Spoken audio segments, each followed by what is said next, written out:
you start drawing a letter, you kind of want it to be eye level with you. You don't want to be reaching up too much or looking down on it. You want it to just kind of be right at your eye line. So let's start with an M. I'm thinking I'll go a little higher, actually.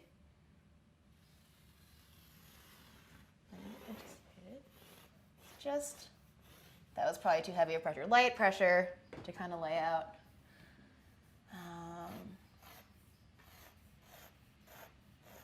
Have that come down to there.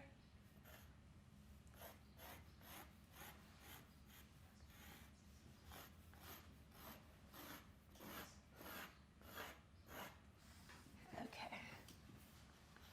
So to keep your lettering consistent, just always notice you kind of want these two lines to be the same and these two lines to be the same. It's okay if there's some inconsistency.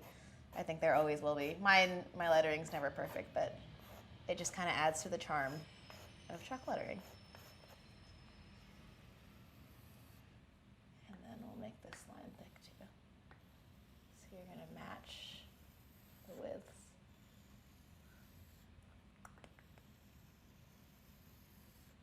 So when spacing your letters, when it comes to chalkboard stuff, I tend to go wider on the spacing. So it's always better to have a little too much space between letters than too little space, because there are things you can do to fill in the space, but there's nothing you can really do to take away or to space it out any wider. So when in doubt, space out your letters wider than you think you should. Especially if you want to add things like flourishes or shadows or any dimensionality to the letters, it's always good to leave a little bit of space. And so drawing a straight line is pretty tough. It took me a while to master. And so when you're just starting out, it might be helpful just to make a lot of smaller tick marks that are straight. When you train your eye and your hand a little bit, you can just kind of do one continuous stream, but totally fine just to do a lot of little small. And so I'm anchoring my hand, I have my hand anchored onto the wall, and I'm just kind of lightly moving it up from my shoulder, basically. It's really just all muscle memory. Because when you're drawing on paper, you're used to just moving your fingers around. But with chalk lettering, you kind of have to get your whole arm into it. Okay. Just for some style, make this dip below too. And we'll definitely do some flourishes off of those. So if that's this amount of space I'm doing between the letters, I should probably do a couple between words. So let's do the C here.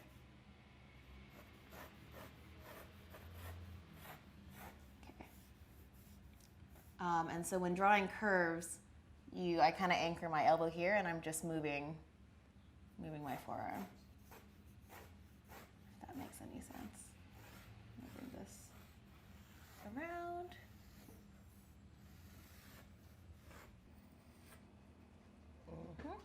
So I'm trying to keep my widths consistent. You just kind of eyeball it.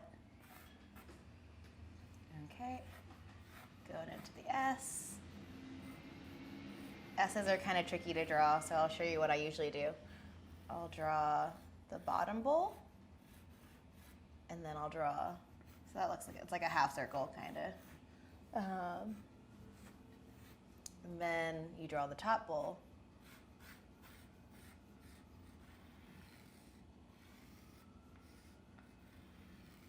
And then you kind of bring the curves in, and basically you're just going to connect them. And so a traditional S is supposed to, at some point, be completely flat or completely straight in the middle. So that's kind of what you want to aim for when you're drawing an S. That's what works for me. And then you just connect the two.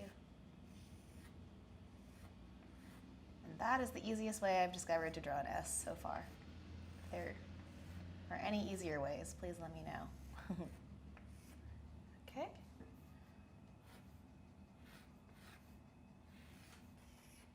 Thickness. Okay, cool. So now we're going to take a step back. Yep, everything looks consistent. So mi casa, S is going to go here, and then tu casa is going to go here. So let's do the two.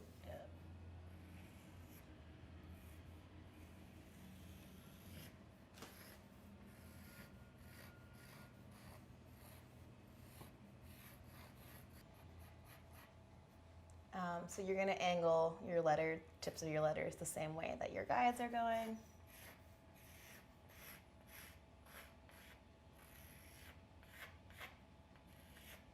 It's always important, I know I mentioned this before, but to stay eye level with the artwork because it kind of distorts your vision when you're looking up or down, and you could totally be drawing something that looks good from where you are and then looks a little bit wonky by the time you step away. So I'm going to save you the trouble. So your towel or your eraser is just as powerful of a tool. So if you, let's say, make a line that's not so straight, it might even be easier, instead of drawing a straight line, to just erase out the parts into a straight line, because maybe your finger is a little steadier than your hand with the chalk. There's no problem doing that. It's like a reverse technique. There's no problem doing that.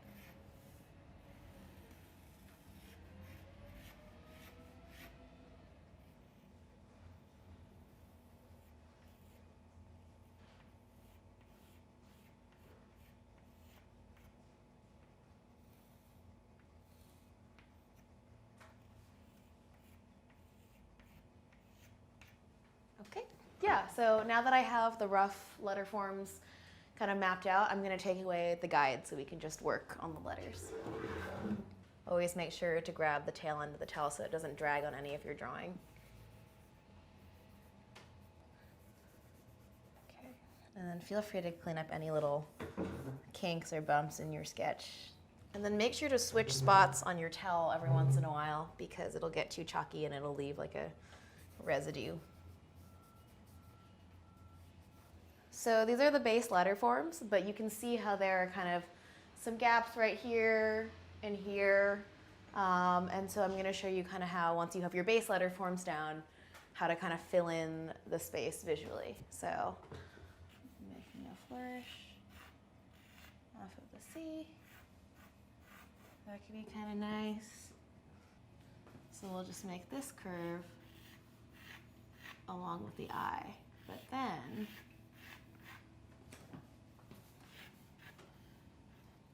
we're gonna, so sometimes when I'm about to make like a big stroke or swash or curve, I'll just, to train my muscle memory, just kind of do it above the wall for a second, just before I actually press down on the chalk. So let's give this a try. All right.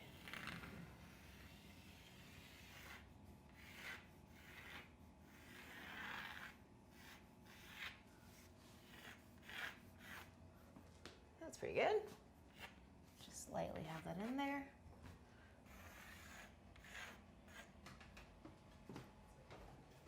Yeah, there we go. So now you can see it's kind of feeling a little fuller and rounder, just with the addition of a couple flourishes. So now it's time to start filling in your letter forms. So now you can start using heavier pressure with your chalk. This is probably where you'll go through the most of your chalk.